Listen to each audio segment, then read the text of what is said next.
We got signed and we went into the studio and we were doing okay, but this producer we were working with told us we weren't good enough. We weren't technically good enough.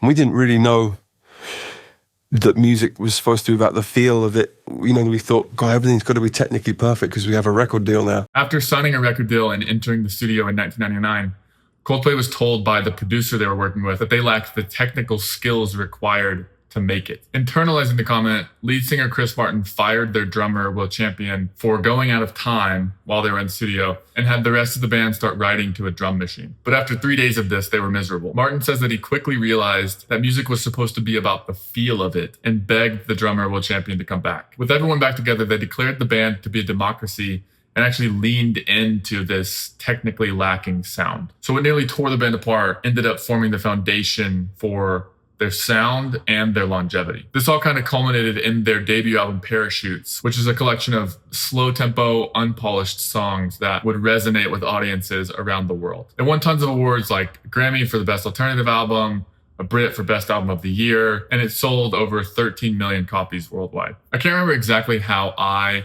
discovered this album. It's the sort of album that I don't ever remember not hearing.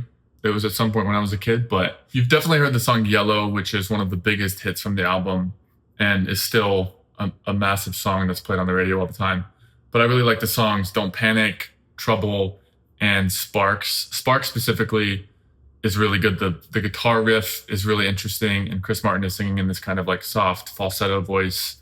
And it's kind of this soft tone that like defines the album. It's like, again, very raw, very like untechnical. And what was popular at the time with bands like Oasis, which the guy that signed Oasis, Alan McGee, famously called Coldplay bedwetters music. And this sort of illustrates the dichotomy between like the voices in the industry and these critics versus the audiences that the music was resonating with at the time. And it's this unpolished, untechnical sound that goes on to define Coldplay and establishes them as one of the biggest bands in the world.